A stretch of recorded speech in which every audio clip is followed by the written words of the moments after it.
Olá, tudo bem? Eu sou Henrique José. Para mim é uma alegria estar mais uma vez aqui no Mercado Cultural de Petrópolis, nessa parceria do Coletivo FOC com a Zoom Fotografia e o Coletivo da Foto.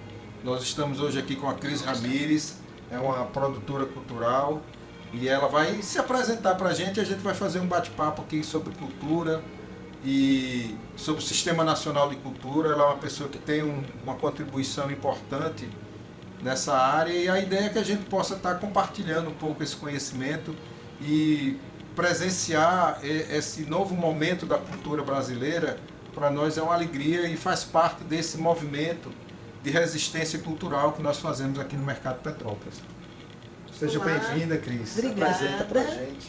Prazer também estar aqui com o Henrique, né, com o pessoal da fotografia, da Focus, nesse mercado incrível que tem uma contribuição maravilhosa. Eu tenho o Rio Grande do Norte como um lugar que eu escolhi para viver. A minha casa é aqui. E talvez por essa relação com essa cultura tão rica, tão diversa e tão raiz, né? Porque a cultura daqui do Rio Grande do Norte e do Nordeste como um todo, ela vem com essa cultura de barro, né? Do barro. Eu acho isso muito especial. E é uma honra poder estar aqui, agradeço o convite, a todos vocês também que vão estar assistindo. Acredito que a gente tem um momento muito importante agora para a reconstrução do nosso Estado de Direito, para o fortalecimento dele e para as políticas culturais efetivamente.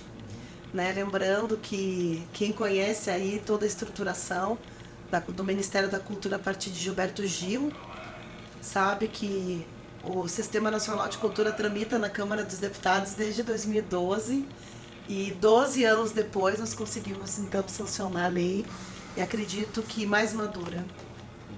Dá a oportunidade de você se apresentar aí para a cultura do Estado.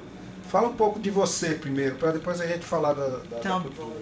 Eu sou do Rio Grande do Sul, né? Sou do Extremo, do Rio Grande do Norte. Nasci, me criei, tenho um amor pela cultura que infelizmente o Rio Grande do Sul não valoriza, que é a cultura dos negros e lanceiros, dos povos indígenas originários. Acho que é importante a gente saber como aqui existiam as populações potiguares e entre outros povos indígenas. O Rio Grande do Sul ali era a grande nação tupi-guarani, né? E que foram todos assassinados e com uma tentativa de extermínio clara durante um período muito sombrio do Brasil. Mas do Rio Grande do Sul, talvez pela cultura do preconceito mesmo, racista, eu fui uma criança que eu era proibida de conviver com negros. E no bairro que eu morava, era um bairro que eu convivia, nas escolas públicas que eu estudei. Então a minha militância pela igualdade mesmo, eu acredito que existe uma raça humana, não existe a raça étnica, né, que é a cor. Eu acredito que as pessoas têm bom caráter e mau caráter. E eu não vejo que isso tenha cor de pele. Então a minha militância na cultura começou realmente muito cedo. O meu avô foi um grande escritor, criou a Academia Rio Grandense de Letras, criou o Sindicato de Jornalistas da Imprensa do Rio Grande do Sul também, fez a primeira cartografia e etimologia indígena do Rio Grande do Sul, que na época era o índio, e também dos negros do Rio Grande do Sul. E essa é a minha base, né? Mas eu saí muito cedo do Rio Grande do Sul, com 6 para 7 anos, morei no Rio de Janeiro, então ali também aquela mistura do Nordeste, da Bahia, que o Rio de Janeiro é muito baiano, né? Como diz até a música do Gil, onde o Rio é mais baiano, né? E a partir dali foram muitos anos em São Paulo e eu fico muito feliz de estar aqui nesse espaço da fotografia, porque eu entrei no mundo da fotografia com 19 anos, eu coordenava um banco de imagens, a parte de comercialização de fotos e produção de fotos. Então eu trabalhei muitos anos, assim, mais de 26 anos, produzindo fotos para a produção do patrimônio histórico, para a produção industrial do Brasil. Produzi também 16 anos fotos, banco de imagem para Souza Cruz. E a partir dali a gente tinha uma relação com direito autoral. Depois veio aquele trem chamado internet, que os fotógrafos diziam, como é que a gente vai trabalhar? Então eu venho desse processo, do debate da Lei Rouanet. E em 2019 eu já comecei a atuar mais numa área não só da produção cultural, mas da gestão cultural como um pouco. Assim, que na época não existia, então eu era uma autodidata, né? E criei muitas construções nesse Brasil aí, que a gente bebe dessa fonte hoje. Eu, com muitas pessoas como você também, que tem essa história, né? E como muitos outros que estão aqui nos acompanhando, nós criamos, digamos, essa frente da cultura popular brasileira, da cultura brasileira como um todo, né? Porque é importante a gente lembrar que até os anos 70 a gente ainda tinha uma europeização e uma ocidentalização hierárquica, né, da cultura. E a cultura popular até começou com Gustavo Capanema, Mário de Andrade, quer dizer, a gente passa por esse processo, depois Celso Furtado já começa ali a partir da redemocratização do Brasil, que acaba a ditadura, Constituição de 88. Então ali Celso Furtado já trazia a questão do desenvolvimento social e econômico do país através da cultura, né, por lembrar que existem aqueles cantinhos, os rincões do Brasil profundo. E eu sou cria dessa geração, pós anos 80. Eu sou uma mulher de 51 anos e tenho muito orgulho da minha idade. Sou uma sagitariana, sou filha de Ansan Xangô, sou de Umbanda, respeito o Estado laico e aprendi dentro da minha ancestralidade, respeitar todas as crenças, né? Mas acredito da importância da relação da natureza e da cultura também com a natureza, que são as forças que movem o mundo e que hoje estão abaladas. E vejo a cultura como... Eu luto pela cultura, quem me conhece, muitos aí que vou me assistir já me viram falar, na Lei Aldir Blanc, foram mais de 400 lives, só na Lei Aldir Blanc. E eu sempre defendo a cultura como soberania nacional. Eu acredito que a cervical que mantém uma nação, um estado, uma comunidade, um território, é a sua cultura. Com seus dialetos diferenciados, com seus costumes diferenciados, com seus vários modelos de caboclos de lança, que nós temos também no Rio Grande do Sul, nós temos aqui fortemente no Rio Grande do Norte, mas somos todos cultura brasileira, né? E eu defendo essa cultura, como nossa soberania, como nossa pátria, e essa é a pátria que eu defendo. Ela não tem uma bandeira imperialista, ela tem a raiz do povo brasileiro, a raiz de todas as nações que existem aqui, e levo essa minha luta, esse meu conhecimento. Acabei estudando muito, me especializei muito. São 2 faculdades, 23 cursos técnicos e especializações, para poder trabalhar isso com as pessoas. Eu gosto muito. Acabei me especializando em participação social, até porque eu acredito que, como muito disse Juca Ferreira, nosso eterno ministro, política cultural, política pública se faz na base, não se fazem de gabinete. Então eu aprendi assim, né? Trabalho com Benedita da Silva desde 2019, atuei no Ministério da Cultura da Participação Social e defendo sempre o diálogo, o debate e também a divergência como pontos fundamentais, porque a gente pode ter conflitos, mas não pode ter confrontos, né? E eu acredito que a cultura, pelo que a gente está vivendo hoje, uma polarização necessária do Brasil que precisava mostrar sua cara. Eu acredito que a cultura tem um grande potencial e o Sistema Nacional de Cultura talvez faça com que muitos gestores públicos possam passar a enxergar a cultura como um sistema, né? De possibilidades, de avanço, de aumento de impostos nos seus municípios, de alavancar novas profissões, novas perspectivas para essa juventude que está tão perdida, que não se encontra mais no ensino, que encontra professores desgastados, que não tem uma relação com a sua cultura local. Então eu venho desse berço e procuro e respeito ele e vivo sobre esses alicerces. Quando a gente fala do sistema de cultura, a gente está falando você falou coisas importantes, né? Da cultura como tradição, da cultura como identidade, mas é importante a gente lembrar sempre também da cultura como economia, porque geralmente se tem um preconceito de achar que a cultura não tem o seu devido valor, inclusive na construção social e econômica, né? Sim. E a gente sabe, por exemplo, aqui no Nordeste, principalmente aqui no Rio Grande do Norte, isso ainda é um pouco deixado de lado, né? A gente tem uma tradição muito do turismo de praia, do turismo de sol e mar, mas o turismo cultural ainda não é um grande forte aqui do Rio Grande do Norte. Mas você vai para Paraíba, você vai para Pernambuco, você vai para o Ceará, esse desenho já muda um pouco, né?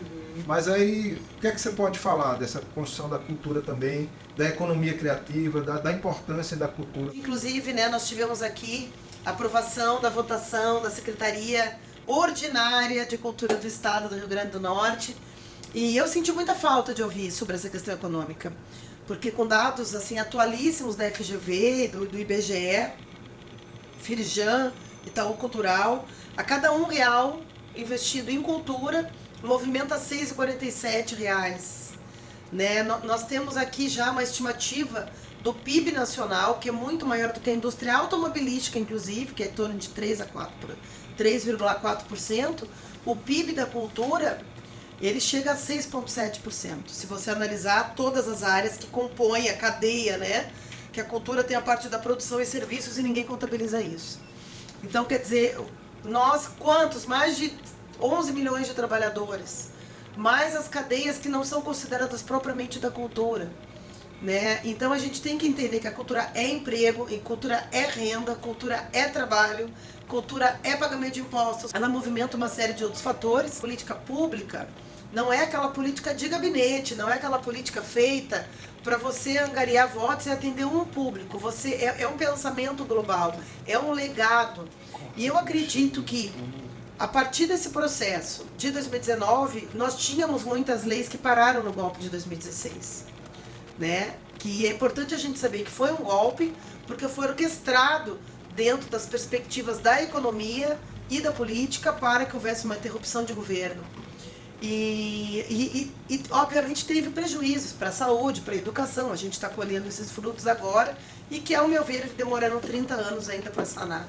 Mas na cultura eu vejo que nós tivemos avanços fundamentais, Henrique. Primeiro, falando sobre o Sistema Nacional, ele começou a ser implementado no Brasil a partir de 2004, com possibilidade de adesão a partir de 2006. Para quem não conhece o Sistema Nacional de Cultura, lá na Constituição Federal, aquele livrinho que tem a bandeira do Brasil, que é a nossa Carta Magna, tem o artigo 216A. E ali está tudo que trata o sistema e a lei que foi aprovada no dia 4 de abril desse ano. Eu trabalhei no relatório dela na Câmara e constituímos comitês em todo o país. Foram 8 meses de debate, após 12 anos, né? Então foram 12 anos mais 8 meses. Nós conseguimos aprovar a regulamentação do sistema e, consecutivamente, construindo o marco do fomento à cultura. Elas são duas leis realmente complementares e fundamentais. Por quê?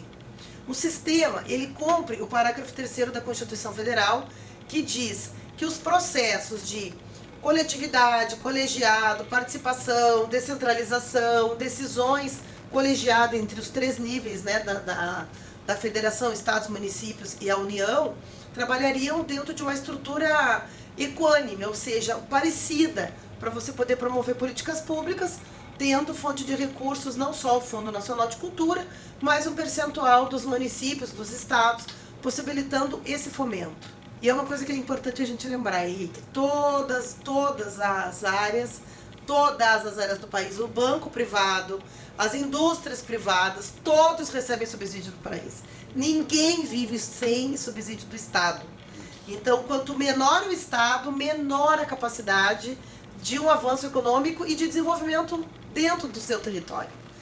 Então, as pessoas que defendem o Estado mínimo como se o Estado fosse o problema, não. O problema é quem não paga imposto, porque o Estado está ali e ele tem essas garantias.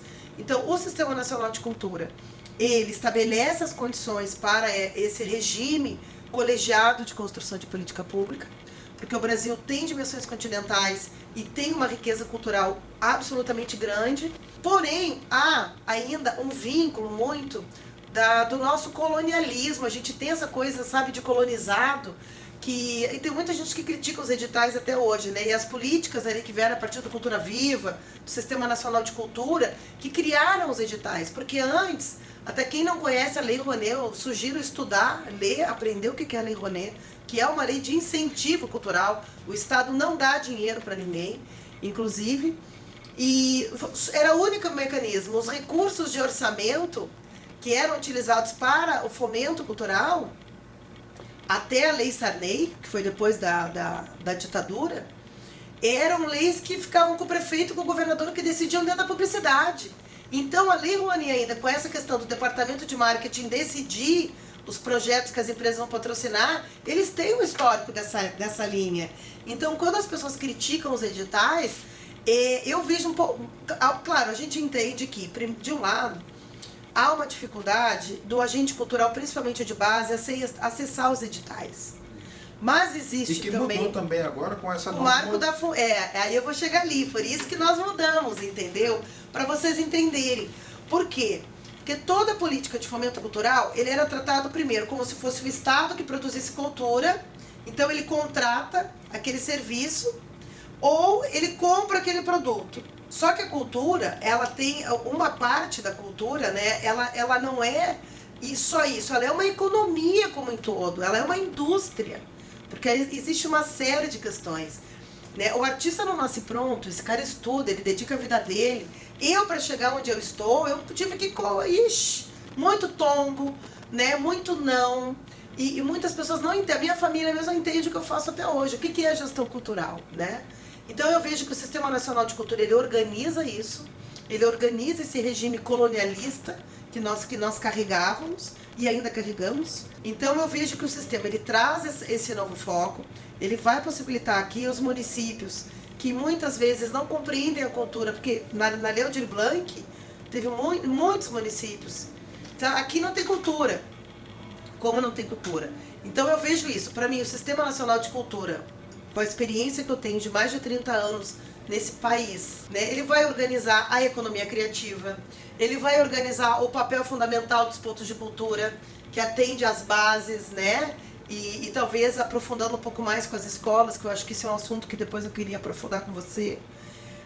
Ele vai organizar a visão da própria prefeitura, com seus órgãos, com Casa Civil, entre essa organização do Estado, porque nós temos a Política Nacional Aldir Blanc, que vai distribuir, né, de uma forma bastante consensuosa, dentro de IDH, de pesquisa, de dados realmente efetivos da ordem econômica brasileira, percentuais. Então serão 5 anos para o desenvolvimento do sistema de cultura de estados, municípios e do próprio Distrito Federal. E eu acredito que isso vai dar, sim, vai alavancar e pode mudar a realidade do país. Mas para isso vai ter que ter uma vontade política, né, muito grande.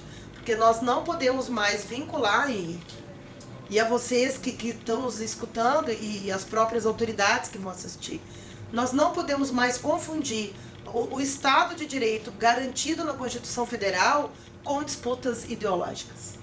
É um erro crasso, porque um dia o tiro volta. Precisamos respeitar a política de Estado, porque é ela que vai preceder e vai amparar a continuidade de uma possibilidade de desenvolvimento. Na Lei 12.835 de 2024.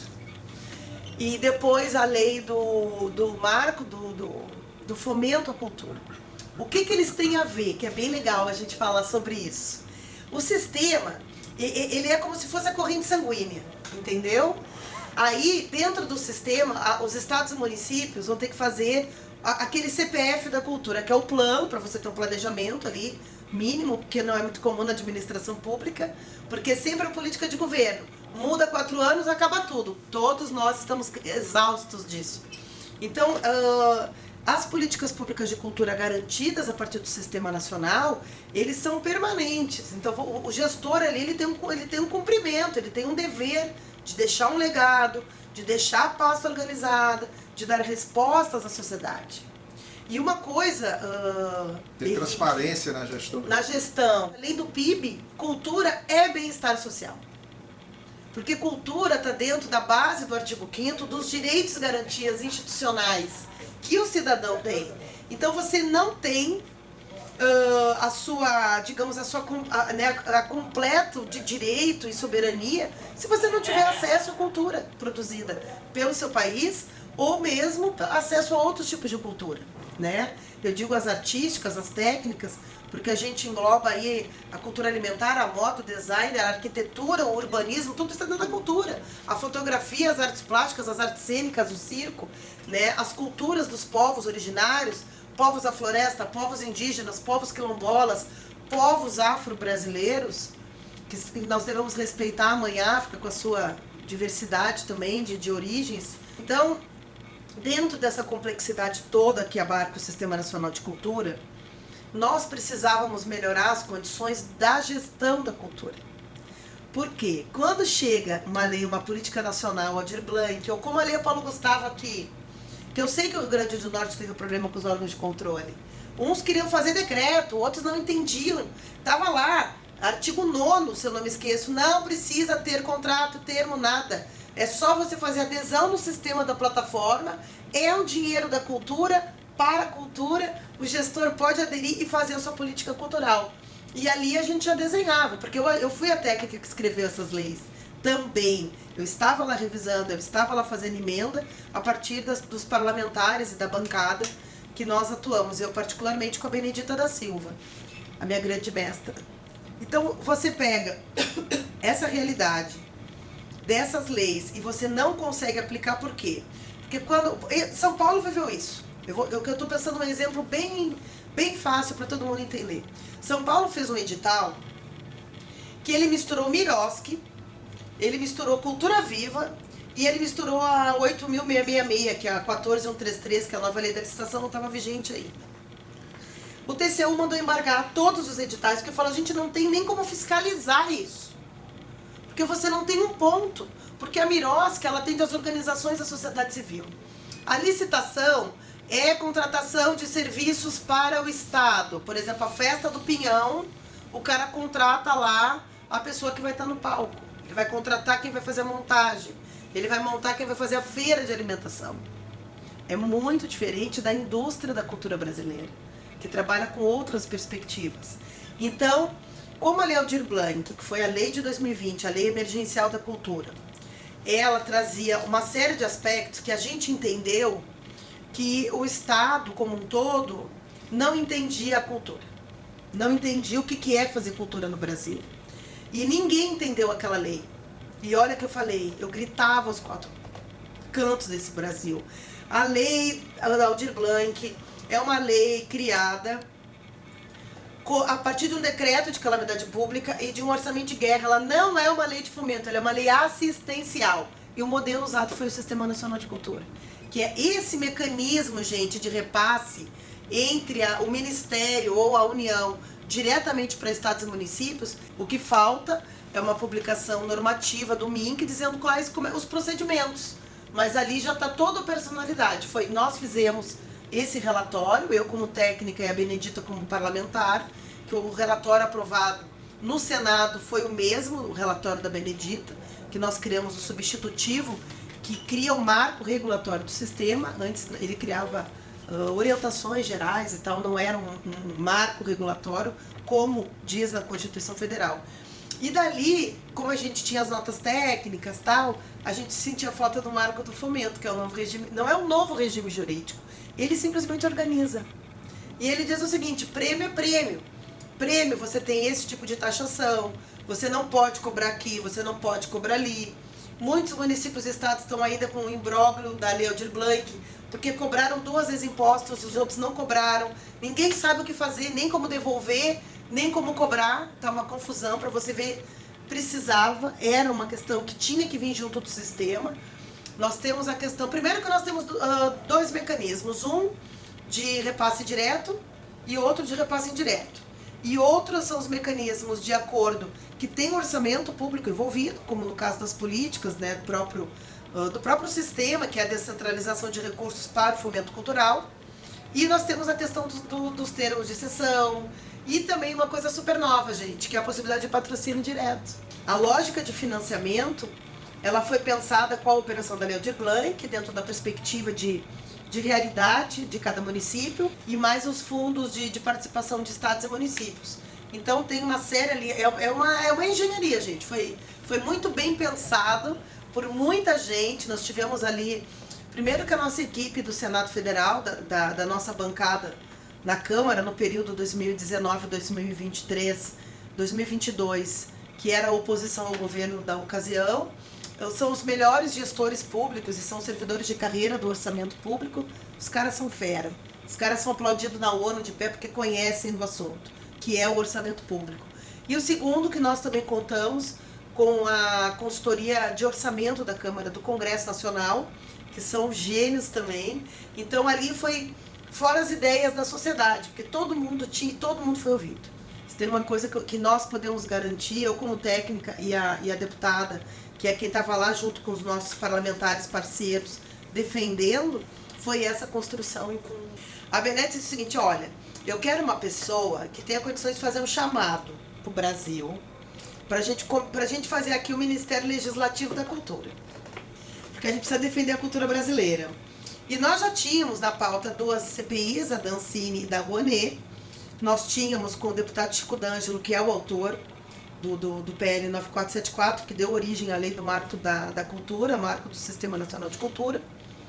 E então nós já tínhamos que defender aquilo. E aí, 2019 foi aquela luta, 2020 a gente começa com uma grande agenda, inclusive em homenagem à cultura brasileira, quer dizer, para fazer o contraponto ao ataque da guerra cultural. E nesse contexto veio a pandemia. E eu e Benedito estávamos doentes. E aí nós duas fomos mandados embora. Foi a primeira medida da Câmara. Na época a equipe do hoje inelegível tinha chego com 15 pessoas com Covid. No dia seguinte, gente, a Câmara já tinha 89 pessoas com Covid. Faleceram mais de 90 pessoas na Câmara, que não foi publicizado. Mas isso aconteceu, nossos colegas, nós perdemos colegas de trabalho. E nós fomos para casa. E a Benedita tinha chegado, eu fiquei morrendo de pena. Ela chegou do avião, gripada, com uma pasta cheia de documento. Que eram as pessoas pedindo. Porque eu não sei se você lembra, na época, já estavam cancelando espetáculos na Caixa, no CCBB, no Sesc, por causa de questões de gênero, mulheres e população negra. Eles cancelaram os editais. Então a gente já tinha a gente sabia ali o diagnóstico do Brasil, o que estava acontecendo nas condições. Eu era técnica dela na presidência da comissão, e aí ela me deu uma missão. Olha, Cris, nós estávamos inclusive entregando os relatórios da comissão. Estávamos realmente ligando, pegando o endereço das pessoas para mandar. Então a gente tinha todo o diagnóstico ali, Henrique. Aí a Beneb entrega a pastinha e diz assim, ó, recebemos isso aqui, cria alguma coisa, Cris, nós vamos ter que resolver a cultura. E, para quem não sabe, uma técnica legislativa, sou uma assessora técnica legislativa em políticas públicas, até hoje, com a Benedita na Câmara dos Deputados, a gente faz isso. Então não é o meu trabalho, eu recebo para fazer isso. E aí falei com outras lideranças, outros parceiros nossos, e falei, bom, vamos fazer, comecei a pesquisar. Aí já peguei a renda do Suplicy, peguei o Defeso. Eu peguei os mecanismos que o INSS já usava para profissões temporárias, que não são permanentes e que nem têm vínculos de formalidade. Foi aí que eu comecei.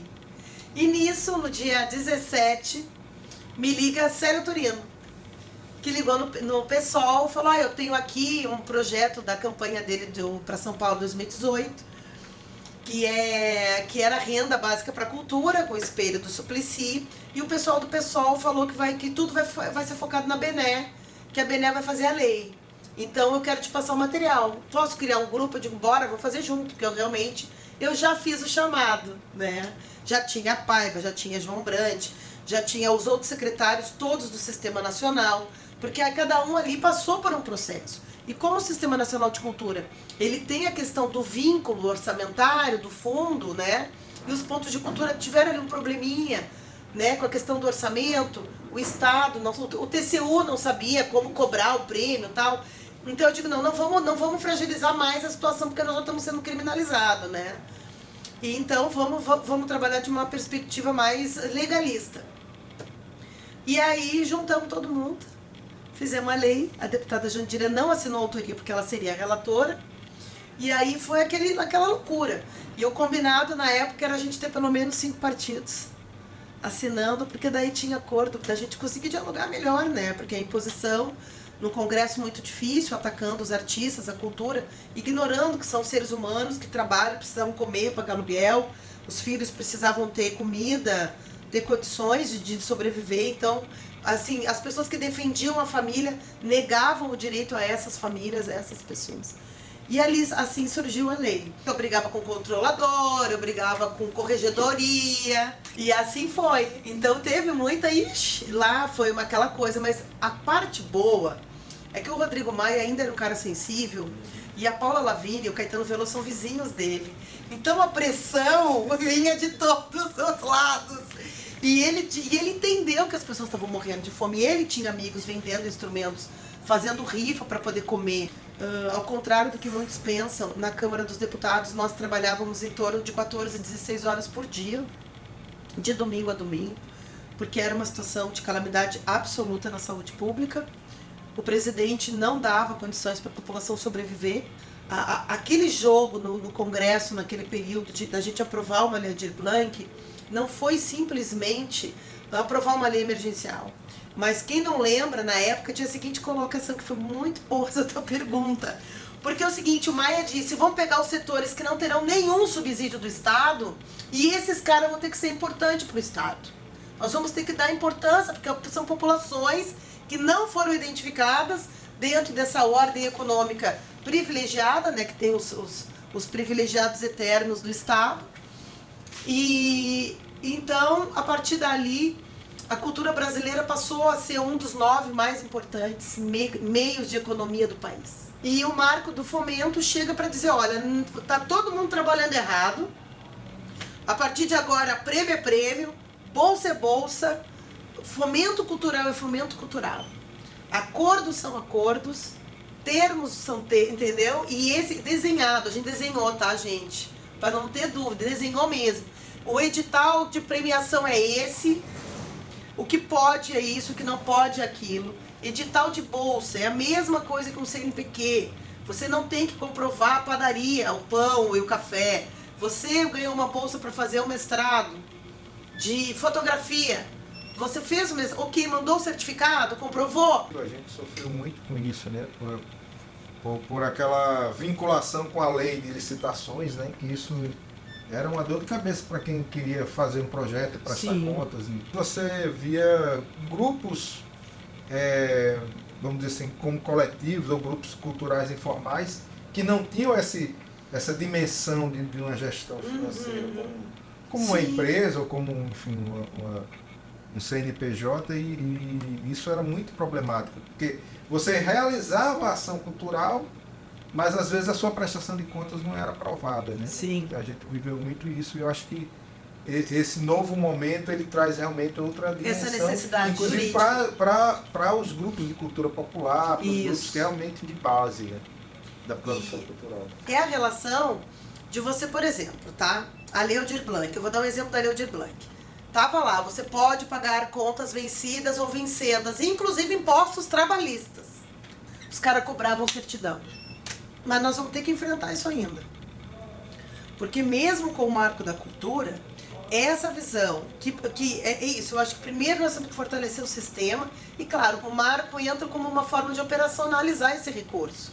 Mas nós vamos ter ainda muito embate, porque eu vejo o seguinte, gente, esse processo de licitação, que é digamos que a garantia do dinheiro público não ser desviado. A gente sabe que o tempo todo. Está tendo uma ação da AGU, né, a secretária executiva, se eu não me engano, lá da AGU, que é a Clarice Calisto, que é especialista em cultura, que foi conjunto do Ministério da Cultura, na ocasião que eu trabalhei lá, é uma figura excepcional. A lei do marco foi construída junto com ela, e até para ter essa visão mais ela é professora, né, jurídica da área de direitos culturais, que é o artigo 215 da Constituição Federal. Tudo que eu estou falando tem base constitucional, gente. Não é nada utopia de esquerda aqui. Tá tudo lá na Carta Magna.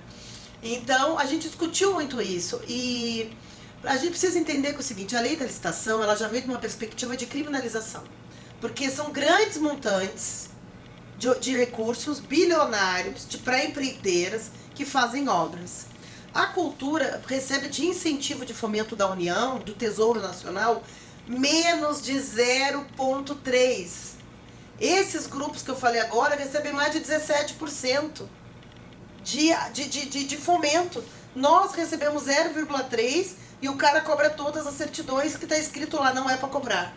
Então, essa visão do Estado com a cultura, nós vamos precisar muito de formação no Tribunal de Contas, de formação nas corregedorias e da própria base jurídica do país, sabe, Henrique?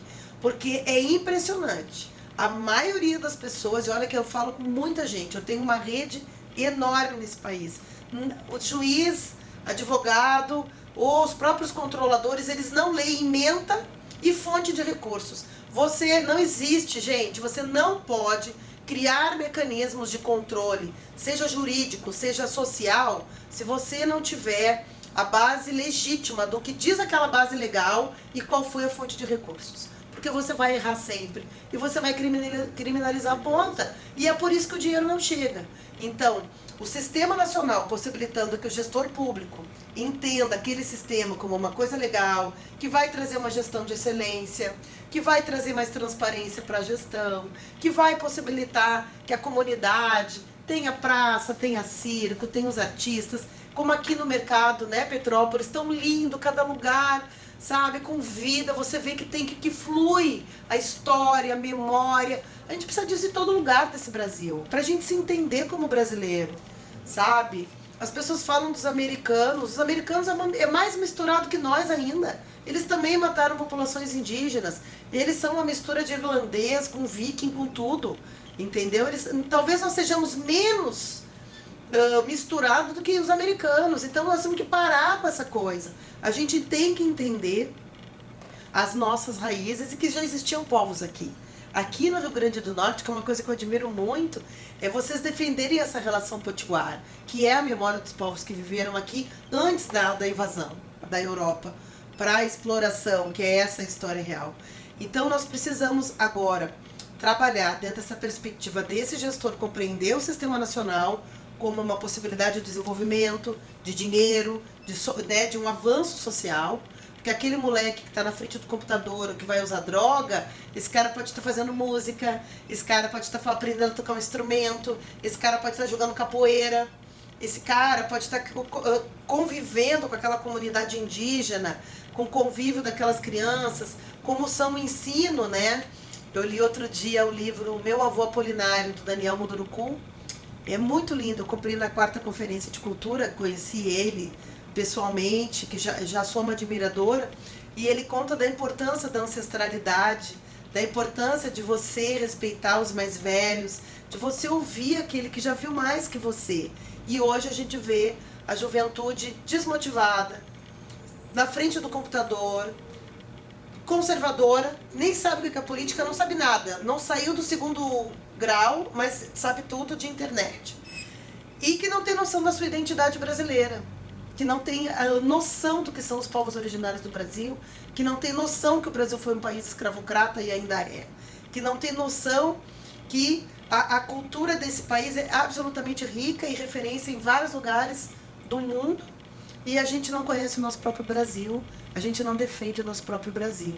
Então eu acredito que o Sistema Nacional vem com essa perspectiva de evolução desse contexto identitário, mas obviamente econômico, porque gera emprego, renda, e é isso, é um PIB enorme. Concretamente acaba com aquela velha história do pires na mão, né? Que historicamente a cultura Está sempre assim. Estava sempre assim, né? E o que é que cabe a nós aqui, no meu município, na minha base, o que é que a gente precisa fazer, o que é que a gente precisa estar de olho, o que é que a gente precisa correr atrás para fazer funcionar o sistema? Eu sempre atuei em fórum de cultura, eu sempre organizei as bases, gosto muito da questão setorial, acredito que sinto muita falta de um CNPC setorizado, porque são muitas especificidades em cada área e é impressionante que elas se cruzam. Elas são transversais e complementares, mas são muito distintas. Então eu acredito o seguinte, em primeiro lugar, a prefeitura tem que ter um plano, tem que compreender essa adesão, o movimento cultural tem que estar organizado, tem que abrir um diálogo com a secretaria, com os órgãos da prefeitura, tem que trabalhar com a Câmara Municipal, tem que estabelecer a lei orgânica municipal de Natal, ali estabelecer o plano, o conselho, ver mecanismos de recurso, de fundos. Por essa resistência, por essa descontinuidade permanente da cultura e dessa coisa do pires, que a gente cansa e quer desistir, né? A gente precisa exercer a cidadania. E exercer a cidadania é reconhecer os nossos direitos, entender o que está acontecendo. Foi muito bonito de ver a Lerny lotada, o pessoal com a cultura, aprovando, teve mobilização social, as pessoas estavam lá lutando pelos seus direitos, e esse é o caminho. E o sistema ele tem essa possibilidade sim, porque ele chega com essas duas ferramentas, né? Ele chega com a institucionalização do sistema, possibilitando as condições adequadas, ou pelo menos dentro do que foi construído dentro do país, como mecanismos de gestão administrativa pública mais adequadas, Isso ajuda o gestor público, que muitas vezes o cara da secretaria, você sabe, é um cara, duas cabeças. Eu lembro na pandemia, era uma professora em casa coordenando um município de 20 mil pessoas e fazendo conselho e fazendo fundo e conseguindo aprovar em Câmara Municipal. É isso. É o movimento. Tem que se organizar, tem que conhecer a lei. O Ministério da Cultura ainda está preparando as bases de procedimentos, né? Para de fato institucionalizar essas duas leis importantes. Muito obrigado aí, Cris, pela sua disponibilidade, tá bom? Agradeço a sua presença. Vamos marcar outra conversa aí sobre fototeca, né? Vamos sim. Tem muita coisa para conversar sobre isso. Quero muito contribuir. Agradeço a presença de vocês e até a próxima.